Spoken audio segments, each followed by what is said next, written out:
Hi, if you're new here, my name is Rochelle. I do videos related to jewelry.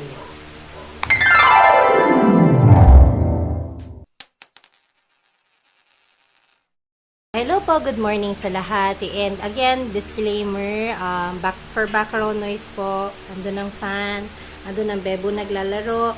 Pero for the fan, hindi po talaga kaya. Ang init ngayon ay nakamamatay. So, pasensya na po. So, ayun po. From the title itself, you will see na ating pong gagawin today is unboxing. And nakalagay naman na dyan ang i-unbox natin today ay red string bracelet with real gold. So, yun. Konting ano lang konting backstory lang. Reason kung bakit second purchase ko na siya is initially, meron na ako nito. This is red string na real golden Thunderbolt siya. So, meron akong unboxing nito, ilalagay ko sa card sa taas. So, yung reason kung bakit ako nag-purchase for the second time is, nung sinukat ko to kay Baby, kasya sa kanya. So, naisip ko, na-orderan siya, and may konting twist tong unboxing na to. So, later malalaman nyo. So, ayun, proceed na tayo sa unboxing para makita nyo na, okay? So, here's the package. Ayan. So, ilalagay ko ulit yung info ng shop sa description box if in case you're interested. So, by the way, same day nung nakuha ko to at nung nakita ko na okay kay Bebe, in-order ko siya agad. And 2 days after, eto na siya. 2 days after. Mabilis sila.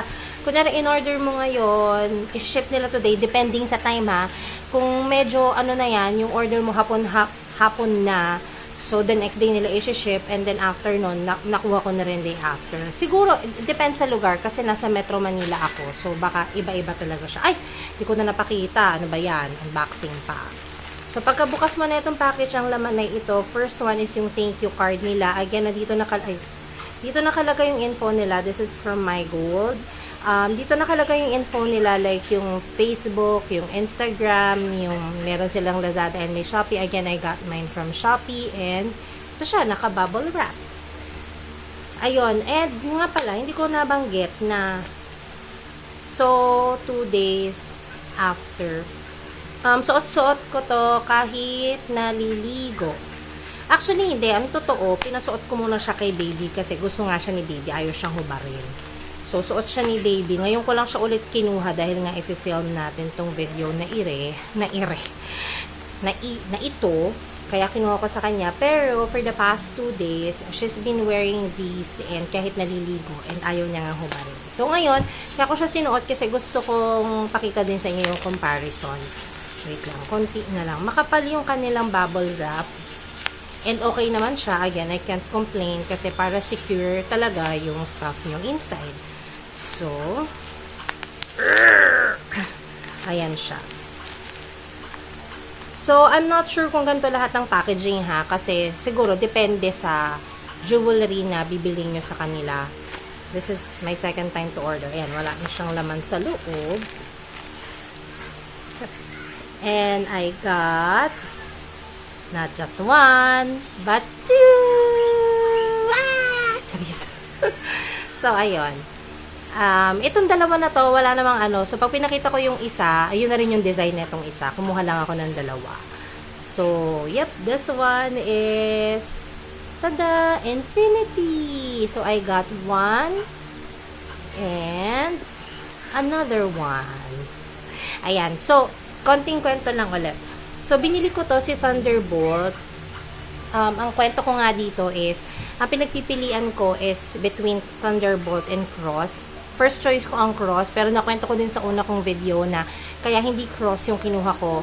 It's because meron ngang angle na ang tingin mo sa Cross, kunwari katabi kita, may angle na ang tingin mo sa Cross ay inverted, which I don't like. Kaya kinuha ko to, si Thunderbolt. Sinabi ko rin doon sa video ko na also, hindi ko naging option si Infinity just because ako lang naman na magsusuot. So, parang feeling ko, mas okay sa akin si Infinity kung meron akong kapartner na Infinity.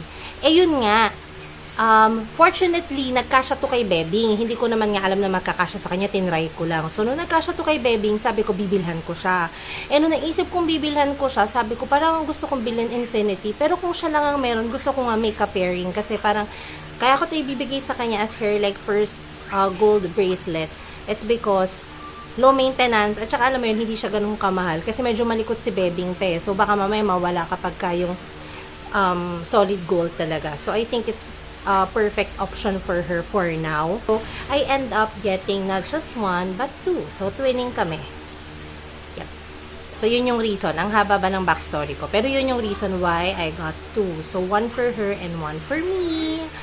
And, I'm not sure kung i-stack ko sila lahat. Baka mamaya mag-over naman kung meron ako neto, meron akong Thunderbolt, meron akong Infinity. So, bahala na.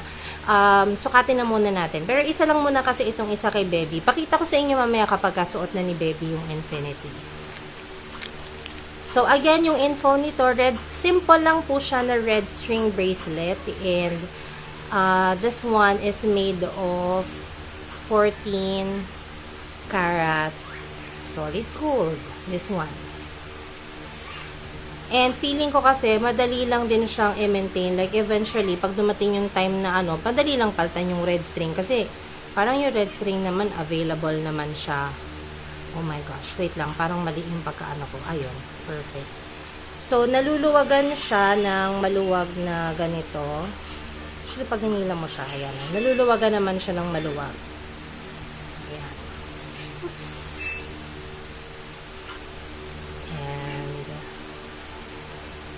Oh, I thought it's going to be, I thought mas malaki si Infinity kay, kay Thunderbolt. Pero ngayon na pinapagtabi ko sila, magkasing laki lang pala sila. I mean, magkasing laki ng haba. Pero, mas mukhang substantial si Infinity. In short, mas mukha siyang maraming gold content compared kay Thunderbolt. Because the Infinity is, mas mahal siya kaysa kay Thunderbolt. So, ilalak ko lang, medyo mahirap kasi Wait lang ha. I am back. Medyo mahirap siyang ikabit. So, ipapayos ko na lang mamaya kay hubby.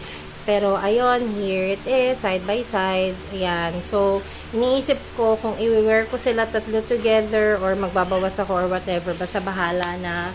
Ayan. So, ayun nga, yung about naman sa price, i-share ko po sa inyo dun sa previous video ko yung presyo ng Thunderbolt. This one is cheaper compared dito sa Infinity. So, this one for the Thunderbolt, nasa 1,099 pesos siya. For the Infinity, it's nasa 1,500 yung isa.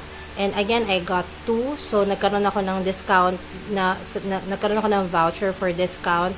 And I also got it in free shipping.